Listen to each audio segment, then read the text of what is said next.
حاجی محمد اقبال خان صاحب، ہمارے معزز حاجی محمد اعظم خان صاحب اور آپ کی اہلیہ کے اس سال ثواب کی محفل میں تشریف لانے والے تمام مہمانان گرامی قدر، ہماری مائیں اور بہنیں، السلام علیکم ورحمۃ اللہ وبرکاتہ۔ الحمد للہ الحنان المنان الذي خلق الانسان وعلمه البيان، والصلاة والسلام على رسوله سيد الانس والجان وعلى آله واصحابه ذوي الخير والاحسان، اما بعد، فاعوذ باللہ من الشیطان الرجیم، بسم اللہ الرحمن الرحیم۔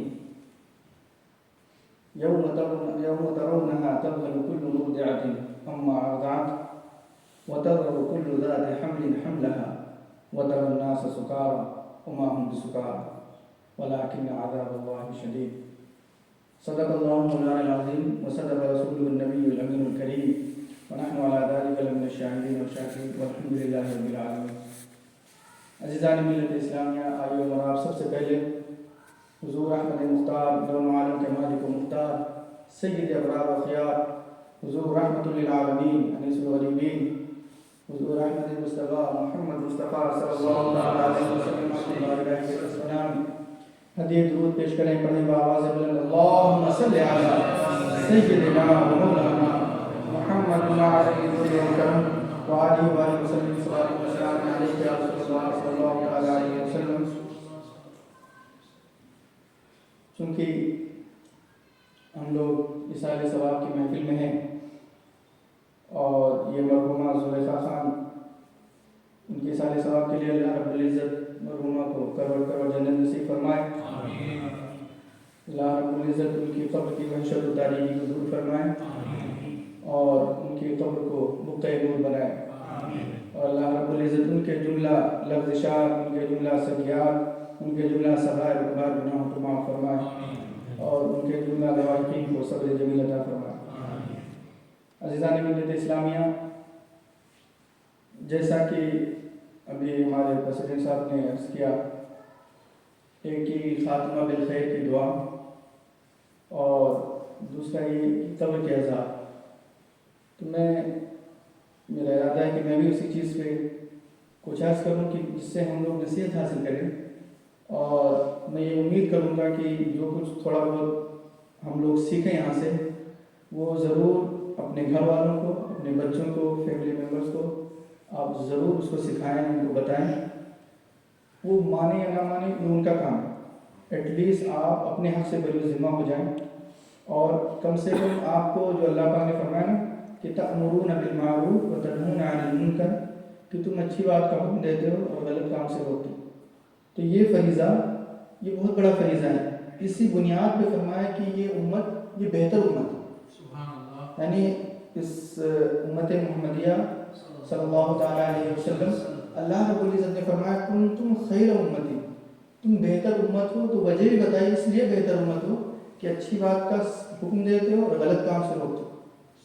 تو ضرور جو بھی کچھ سیکھیں اور جو کچھ بھی، تو ضرور آپ اپنے فیملی ممبرز، اور یہ ذمہ داری بھی ہے، ویسے یہ صرف اختیار نہیں ہے بلکہ یہ ماں باپ کی ذمہ داری بنتی ہے اپنے بچوں کو، بلکہ ابھی ہم نے اسی جمعرات کو میں نے نماز کے تعلق سے ایک آیت تلاوت کی، اور یقین مانیے میں دنگ رہ گیا کافی دن کے بعد کہ خود نبی کریم علیہ الصلوۃ والتسلیم نے کس طریقے سے اس وقت جب اللہ پاک نے شروع میں فرمایا تھا کہ آپ اپنے اہل و عیال کو اور اپنے جو قریبی دوست ہیں، اپنے خاندان والے، ان کو تبلیغ فرمائیں، تو اس کے لیے آقا صلی اللہ تعالیٰ علیہ وسلم نے دعوت کا اہتمام کیا، اپنے چچا بلایا، اپنے جو بھائی رشتہ دار، یعنی جو قریبی جو رشتہ دار تھے ان کو سب سے پہلے دعوت دی، اور اسی طریقے سے نماز کے تعلق سے چونکہ ابھی بات ہوئی، تو جب نماز کے تعلق سے ایک آیت نازل ہوئی تھی وَأْمُرْ أَهْلَكَ بِالصَّلَاةِ وَاسْتَبِرْ عَلَيْهَا لَا نَسْأَلُكَ رِزْقًا، اے محبوب وَأْمُرْ أَهْلَكَ بِالصَّلَاةِ، اپنے اہل کو آپ نماز کا حکم دیجیے، اہل مطلب خون خاندان، اپنی فیملی ممبرز کو آپ نماز کا حکم دیجیے، وَاسْتَبِرْ عَلَيْهَا، اور خود بھی نماز پہ ایک دم قائم رہیے، ڈٹے رہیے، اس پہ ثابت قدم رہیے۔ تو آپ اندازہ لگائیں، ایسا کوئی تھا ہی نہیں کہ جو نماز نہیں پڑھتا ہو، سارے نماز پڑھتے تھے، بہت، وہ تو جس کو بولتے ہیں نا، ایک دو محاورہ استعمال کیا جاتا ہے اردو میں، صائم الدہر اور قائم اللیل، صائم الدہر کا مطلب کہ وہ دن کو روزہ رہنے والے اور رات کو اللہ پاک کی عبادت میں نفل ادا کرنے والے وہ لوگ. اس کے باوجود آپ کو اندازہ ہے جب یہ آیت کریمہ نازل ہوئی تو آقا کریم صلی اللہ تعالیٰ علیہ وسلم حضرت علی کرم اللہ تعالیٰ وجہ کریم کے گھر پہ 8 مہینے تک فجر کی نماز جب تشریف لے جاتے تو پہلے ان کے گھر پہ جاتے نوک کرتے اور فرماتے الصلاۃ والسلام رحمۃ اللہ. آپ اس سے اندازہ لگائیں کیا حضرت علی بھی نماز نہیں پڑھتے تھے؟ نماز پڑھتے تھے, وہ بالکل نماز ادا کرتے تھے, لیکن اس لیے کہ اس آیت پر عمل ہو جائے. آپ اس سے اندازہ لگا سکتے ہیں کہ اب ہم لوگوں پہ کتنی ذمہ داری بنتی ہے سب کی. اسی لیے حکم ہے کہ جب بھی آپ نماز پڑھیں تو کسی جب جماعت سے نماز پڑھیں گے تو 2-3 اس کا فائدہ کہ اگر آپ کی کوئی غلطی ہے تو آپ کا کوئی جو فیتھفل ہے, آپ کا کوئی خیر خواہ ہے تو آپ کی نماز دیکھیں گے کہ آپ غلط پڑھ رہے ہیں تو بتائے گا بھائی ایسے نہیں پڑھتے, آپ ایسے پڑھتے. یا آپ کسی کو دیکھیں گے تو بتائیں گے. یقین مانیے زندگی میں اگر کسی کو آپ نے ایک مسئلہ بتا دیا, کسی کو ایک مسئلہ بتا دیا, اس نے اس پہ عمل کیا, پوری زندگی جب تک وہ عمل کرتا رہے گا آپ ثواب پائیں گے اور وہ تو خود ثواب پائے گا, یہ آپ کی وجہ سے بتا دیں. تو اس لیے یہ جو کچھ سیکھیں اس پہ عمل کریں, کوشش کریں اس کی تبلیغ کرنے کی. درود شریف پڑھیں اللہم صلی علی سیدنا مولانا محمد معاذ الجود والکرم محمد العلم والحلم والحکم صلاۃ و سلام علیک یا رسول اللہ صلی اللہ علیہ وسلم.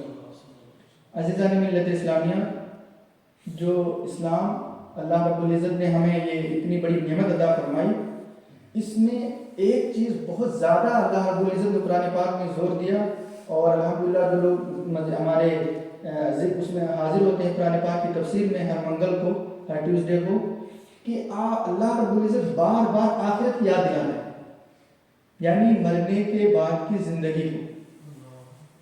اور مرنے کے بعد آپ حیران ہو جائیں گے اگر آپ اکٹھا کرنے لگے, سینکڑوں نہیں بلکہ ہزاروں آیتیں آپ کو ملیں گی. ایک آیت 2-3 آیت اگر میں صرف قیامت کے منظر کو اللہ پاک نے کیسے بیان کیا, تو جو اللہ پاک نے فرمایا اس دن کو یاد کرو, یوم ترون, اس دن کو یاد کرو, تذہل کل مرضعۃ عما ارضعت, اس دن کو یاد کرو کہ جس دن کی تکلیف, اس دن کے زلزلے عذاب کا اور خوف کا یہ عالم ہوگا کہ دودھ پلانے والی ماں اپنے دودھ پیتے بچے کو بھول جائے گی. جیسے ہوتا کیا ہے نا, انسان سب سے زیادہ ماں باپ نیچرلی اپنے اولاد سے بڑا محبت کرتے ہیں. یہ اللہ پاک نے سب کے دل میں, ماں باپ کے دل میں رکھی کہ اپنے اولاد سے محبت. گرچہ اولاد اتنی محبت نہیں کرتی ماں باپ سے, لیکن ماں باپ اپنے اولاد سے اس سے زیادہ بہت زیادہ محبت کرتے ہیں, جس کو انسان کوئی بیان نہیں کر سکتا لفظوں میں. لیکن اللہ پاک نے اور آپ خود غور کریں کیا کیا بیان فرمایا. ماں کی محبت بہت زیادہ ہوتی ہے, پھر بہت زیادہ محبت اس وقت ہوتی ہے جب بچہ دودھ پی رہا ہو, ایک دم ایکسٹریم جسم ہو. تو اللہ پاک نے اس کو بیان فرمایا کہ وہ یاد کرو وہ منظر کہ جس دن وہ خوف کی وجہ سے, اللہ رب العزت کا عذاب, اس کے خوف ہیبت کی وجہ سے, اما تذہل کل مرضعۃ عما ارضعت, کہ دودھ پلانے والی ماں, دودھ پلانے اور دودھ پلانے والی عورت اپنے دودھ پیتے بچے کو بھول جائے گی, اس کو بھول جائے گی کہ اس کی بھی کوئی میں خیریت ہوں یا نہیں. اور خوف کا یہ عالم ہوگا وَتَضَعُ كُلُّ ذَاتِ حَمْلٍ حَمْلَهَا, اب حل حق تو یہ ہوگا کہ خوف کی وجہ سے جس کے اندر جو حمل ہوگا وہ حمل گر جائے گا, یعنی بچہ خوف کی وجہ سے باہر آ جائے گا. وَتَرَى النَّاسَ سُكَارَىٰ, اور حق تو یہ ہے کہ تم دیکھو گے لوگ کہ ایسے لگ رہا ہے کہ جیسے لوگ بے ہوش ہو گئے.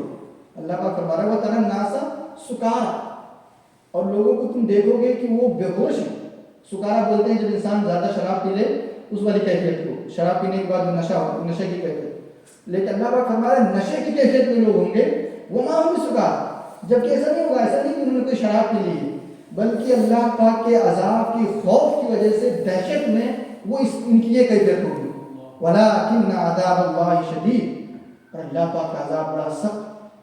ویسے اب میں نے قرآن پاک کی آیت اللہ پاک نے بار بار قرآن پاک میں اس کو فرمایا.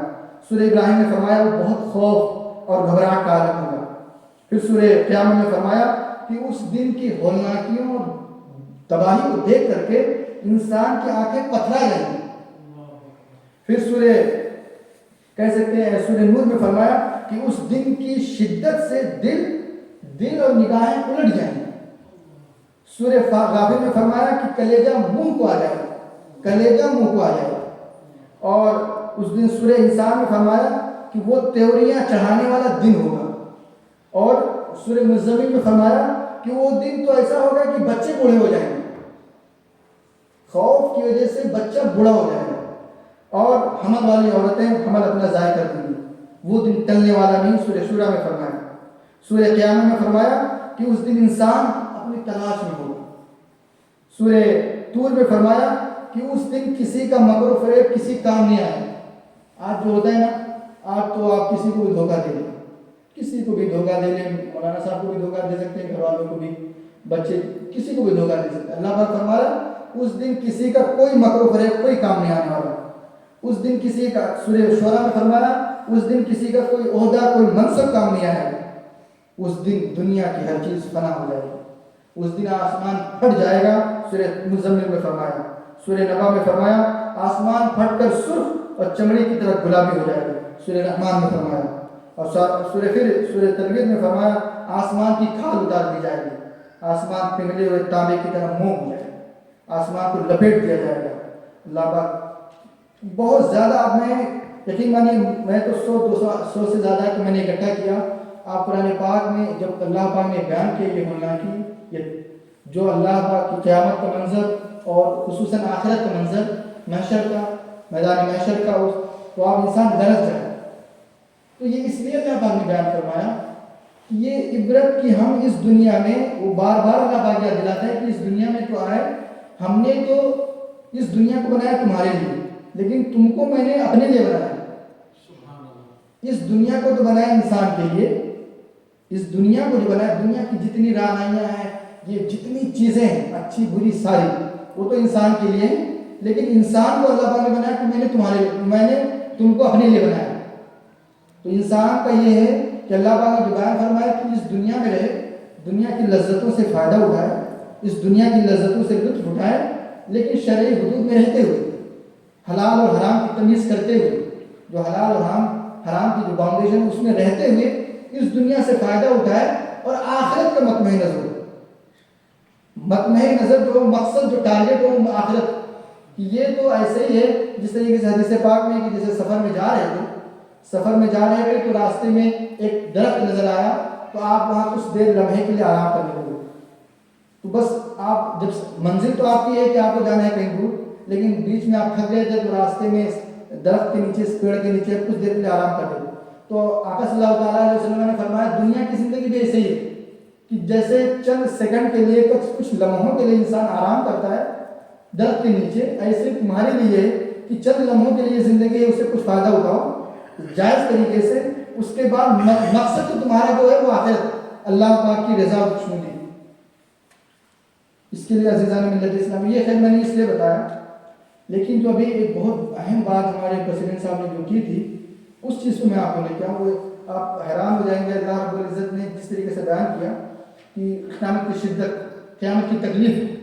صرف امام غزالی رضی اللہ تعالیٰ کے, میں ان کا صرف انہوں نے قرآن پاک کی آیت کو اپنے لفظ میں احیاء العلوم میں بیان فرمایا کہ اے مسکین, اس دن کی عظمت تو یہ ہے کہ وہ اس قدر بڑا ہے, وہ حاکم زبردست اور زمانہ قریب ہے.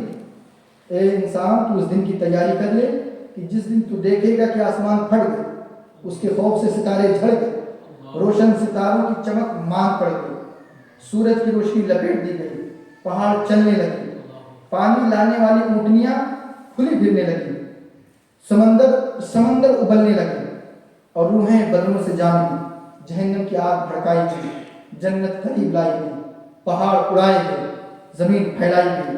اور جس دن تم دیکھو گے کہ زمین میں زلزلہ برپا ہوگا, زمین اپنے بوجھ باہر نکال دے گی, اور لوگ گروہ میں بٹ جائیں گے تاکہ سب اپنے اعمال کا بدلہ دیکھیں.